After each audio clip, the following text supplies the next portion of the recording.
sejam muito bem-vindos ao podcast Como Pode Melhorar. Meu nome é Juliana Stuck, sou terapeuta, atriz e social media aqui no Espaço 7 Planos. E hoje eu tô com uma convidada muito especial, que é a Daniela Racco, que por acaso é minha tia e também terapeuta ocupacional. Então ela tá aqui para começar a conversar sobre a conscientização do autismo. Então eu queria que você falasse um pouquinho primeiro sobre o que é uma terapeuta ocupacional, o que você faz, qual que é o seu trabalho. A terapeuta ocupacional é um campo muito vasto, tá? A gente pode trabalhar em várias áreas.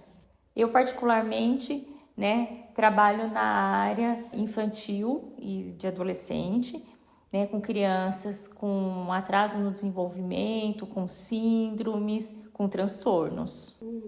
E aí, nessa conscientização, eu quis trazer você exatamente para explicar para a gente um pouquinho, como que é o autista, se a gente pode identificar, se eles têm algum cuidado especial, porque às vezes eu acho que é um assunto que está muito em alta também, a gente, graças a Deus, vê muito nas redes sociais, as pessoas estão falando bastante sobre isso, então eu acho legal a gente trazer também essas informações, que, por exemplo, eu sei bem por cima, assim, sobre o aspecto autista, de coisas que eu escuto também, mas assim, a convivência com autista, assim, eu nunca tive, eu tive um episódio só, que depois eu comento um pouquinho, mas que aí eu queria que você contasse um pouquinho pra gente.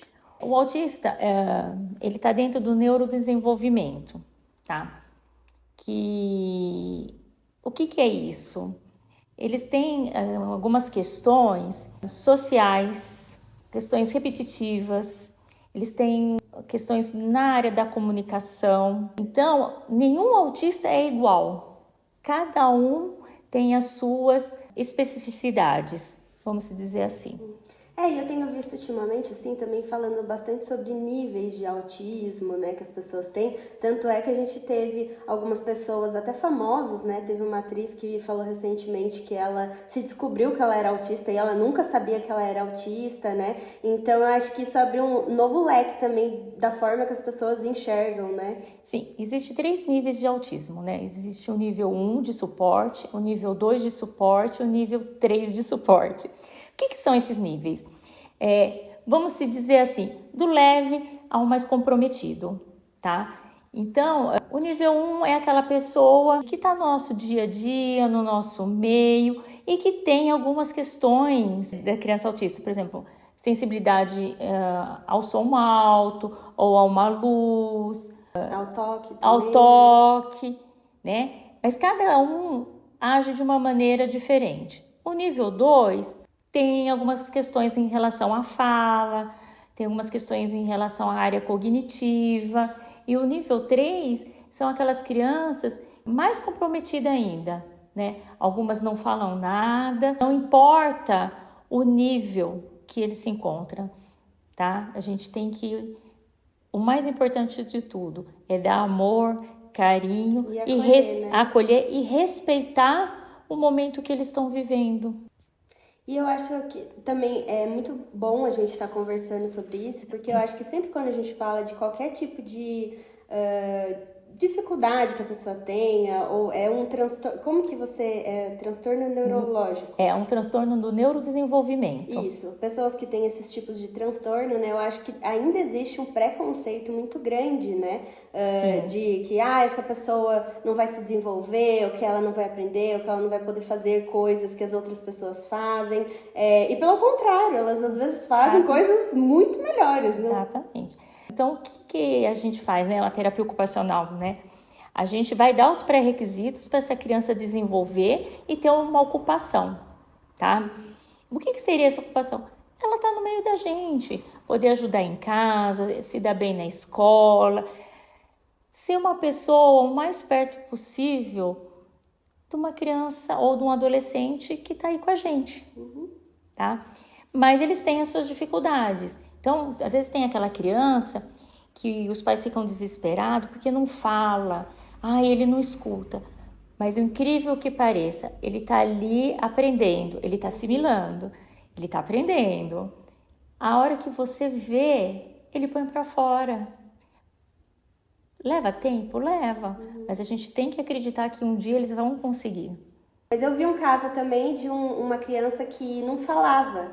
E assim, demorou muito tempo para falar. E aí, um dia, ele resolveu simplesmente falar. Então, assim, ele não começou na idade que as crianças, né, geralmente começam, mas ele foi no tempo dele. Na hora que ele resolveu falar, não, eu acho que agora eu tô pronto, tô preparado para falar, ele começou a falar assim, falou, nossa, eu não sabia. Tipo, os pais ficaram assustados, que eles não sabiam que ele sabia falar, eles só não escolhiam não falar naquele momento, né? É muito comum isso. Inclusive, teria que ser uma fonoaudióloga especializada nisso para estar conversando, mas alguns autistas têm essa questão de seletividade na área da comunicação, né? Eles escolhem, a gente chama de mutismo seletivo. Ele escolhe uma pessoa para poder estar falando, é aquela pessoa que ele se identifica mais. Que ele se sente mais confortável. Mais confortável, né? Seja na escola, seja em casa. Existe isso. Mas também existe aquele autista que é um tagarela, que não para de falar e que você se diverte, dá risada, e o outro tá ali no cantinho dele, quietinho, mas também tá aprendendo, tá adquirindo conhecimento, mas ele ainda não se sente, vamos dizer assim, seguro para estar pondo para fora. E tem alguma coisa assim que a gente pode fazer, né, quando a gente encontra algum autista, né? Como que é a forma correta assim de você lidar com ele, né? Porque nem sempre a gente identifica ali na hora, né? A gente vai percebendo depois que aquela pessoa talvez tenha, né, alguma coisa diferente. A princípio, você vai lidar como uma pessoa normal, tá? A única coisa que, assim, se você percebe que ele não quer um abraço, que ele não gosta que você fale alto, você vai respeitar isso, tá? Porque cada um tem a sua peculiaridade. Então, alguns, quando chegam, por exemplo, numa festa de família, tá? Tem aquele monte de gente falando, conversando. Alguns chegam, aquele burburinho já incomoda. Aí todo mundo chega, você fez. Não, gente, se vocês sabem que ele é uma criança ou um adolescente que não gosta disso, vamos respeitar. Deixa ele chegar, deixa ele se familiarizar com o ambiente e depois vocês chegam até ele, né? Eu acho que isso é uma coisa legal até para nossa sociedade, entender que a gente precisa respeitar o espaço do outro, independente se ele é autista ou não, né? Exatamente. Então, respeitar o que a outra pessoa está sentindo, o momento dela, né? Para lidar isso de uma forma melhor, né? Exatamente. Porque assim, eu já escutei pessoas falando assim, mas ele tá acostumado a ir na minha casa, vai todo final de semana, isso aqui. Tá, vai na sua casa todo final de semana. Mas não é todo final de semana que sua casa tá cheia de gente. Né? Que nem uma festa, um almoço de família. E aí isso pode mexer com a criança. Né? Pô, tô na casa da minha avó, mas quem é aquela pessoa que tá sentada ali no sofá que eu nunca vi? Que é essa conversa, essa música alta? Né? Olha o perfume que aquela lá tá usando. Porque o sentido deles é muito mais aguçado do que os nossos. Então, sempre tem alguma questão que está mexendo com ele. Então, basicamente, assim, é os sentidos mesmos dele que são ampliados, assim, tipo, Exatamente. 10 vezes mais do que alguém que... Sim. Né? Por exemplo, você conhece os 5 sentidos, né? Só que para o autista, eu que trabalho na área, né, da integração sensorial, são 7 sentidos, tá? O que são esses outros 2 sentidos? É a questão vestibular, né, que é o movimento, o correr, o saltar, o pular, e o proprioceptivo, que é a gente sentir as juntas, sentir a roupa. Hoje a roupa tá mais apertada, né? Ou tá muito larga. Tipo no corpo no corpo, assim. né? Então, às vezes, a mãe botou uma roupa na criança naquele dia e aquela roupa tá desconfortável para ele. Às vezes tá pequena, ou às vezes tá larga demais. Ou o sapato tá apertando o dedão do pé. E isso, às vezes eles não conseguem pôr para fora o que está acontecendo, mas eles sabem que estão incomodando. E isso vai desencadear um incômodo neles ou uma crise, alguma coisa. Falando em crise, eu passei uma vez por uma situação, né, quando eu morei nos Estados Unidos, de um colega de turma que ele, acredito eu que ele fosse autista, né, eu nunca tinha ouvido falar antes, nunca sabia, né, não sabia lidar também, e que ele teve uma crise no meio do corredor, onde ele ficava tampando o ouvido, ele ficava gritando, assim, pra meio que parar, e ninguém ali, todo mundo ficou olhando e ninguém soube o que fazer, né? Nesse momento de crise, assim, que você vê alguém passando por uma situação dessa, se ele for autista, como é que a gente pode acolher ele ou ajudar da melhor forma? Então, a hora que você vê a questão da crise, você pode tentar chegar perto. Alguns autistas gostam que você abraça, que você toque e fale que tá tudo bem, que vai passar. Como tem aqueles que não gostam que você chegue perto, tem que deixar ele quietinho, que isso vai passar. Algumas crises levam um tempinho para passar, mas passa sozinho e a pessoa consegue. Outras crises não passa sozinho, né? Aí a gente só tem que estar perto, falar, ó, tô aqui com você, tá tudo bem. Dar esse apoio, esse amor, esse carinho naquele momento. E mostrar que realmente a situação tá difícil ali, que você tá entendendo que tá difícil. E se é uma criança que consegue depois expressar o que aconteceu, ele vai te falar. Mas muitas vezes não consegue falar, né? Principalmente quando é criança muito pequena. Então é mais observar mesmo o que está acontecendo nesse entorno, né? O que causou isso. Assim. A gente pode... Se você sabe que aquela pessoa tem uma questão que pode desencadear uma crise, você vai anteceder, você não vai deixar aquela crise acontecer. Se você sabe que ele não gosta de cheiro forte, então você não vai passar perfume inteiro para receber ele. Né? Você não vai pôr uma luz piscando se você sabe que ele tem uma sensibilidade à luz. Né? Você não... Então, assim, tem algumas questões que dá pra gente evitar acontecer.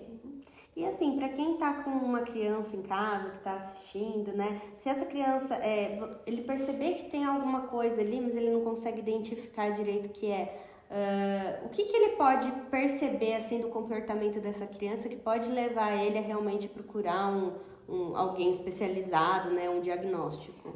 Interação social, se a criança não te olha, não conversa, você chama ela te ignora. Se a criança pega os brinquedos e não dá função para esses brinquedos, né? Um exemplo clássico ela pega e enfileira todos os carrinhos, ou ela ordena brinquedos por cores. Né? Ele não brinca necessariamente com os brinquedos, né? Ele não brinca. Às vezes os pais acham que ele tá brincando, acham até engraçado. Não, mas aí tem alguma coisa. Você vê como algo tão simples, né? Que às vezes você não tá nem prestando atenção. Ou só ficar rodando a rodinha do carro, só quer ficar batendo bola. A menina só quer que a boneca fique sentadinha ali sempre no mesmo lugar. Seriam comportamentos repetitivos, assim? Vamos dizer que sim. Mas não chegaria a um toque, por exemplo? Não. É mais aquilo de deixar organizado. A gente chama assim mais ou menos de um hiperfoco, né? Às vezes a criança só gosta, por exemplo, de um determinado tipo de brinquedo, só carrinho. Então, só tem carrinho. Então, vai só brincar com os carrinhos. Ou gosta de ursinho de pelúcia, só vai ter... Então, a gente tem que mudar isso da criança, né? Tentar introduzir outros brinquedos, né? Eu tive uma criança que tinha hiperfoco por astros, né? Estrelas, né? E aí não queria se ater às atividades que eu tinha que preparar para ele. Então o que a gente usava? O hiperfoco.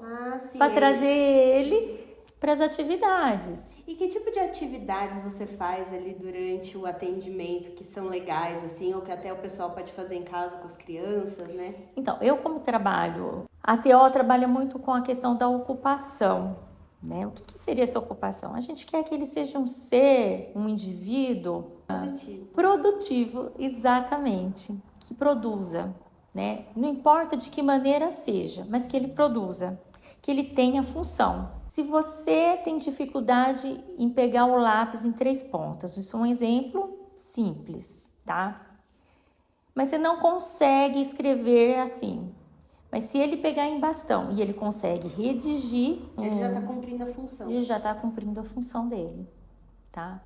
Por que eu vou brigar, insistir para que ele escreva em 3 pontas, se ele está tendo a função em bastão, pegando o lápis em bastão e conseguindo redigir um texto maravilhosamente? Eu acho que as pessoas têm que entender que nem sempre é do jeito que elas querem. E cada pessoa é única e vai aprender a entender o mundo de uma forma, né? E o autista ele é assim, cada um é único. Eles podem ter as mesmas características, mas cada um é um. Cada um tem a sua peculiaridade, a sua individualidade, o seu jeito de ser. E o seu jeito de sentir também. E o seu jeito de sentir, exatamente. Por que o símbolo do autista hoje é um quebra-cabeça? Que a gente está conhecendo. E cada um vai se juntando ali, às vezes as pecinhas vão se encaixando. Nossa, até arrepiei. É muito lindo isso. Né? Vai se encaixando. Né? E para você lidar com o autista, nada mais do que o amor. Né? E tendo tempo, né? Com calma e entendendo. Calma, Não adianta você gritar, não adianta você brigar. É no tempinho deles. E muito amor, paciência. É isso. Muito obrigada por você ter vindo aqui, disponibilizado seu tempo para conversar um pouquinho com a gente, conscientizar as pessoas um pouquinho sobre o autismo hoje. Se você tiver mais curiosidade, pesquise, procure. Hoje tem vários conteúdos sobre autismo, tem pessoas, criadores de conteúdo também que são autistas falando sobre. Então vai mais a fundo que aí a gente conhecendo, né? Cada pessoa dedicando um pouquinho do seu tempo para conhecer um pouquinho mais, a gente consegue criar uma sociedade com mais igualdade e amor também. Então, muito obrigada e até o próximo podcast.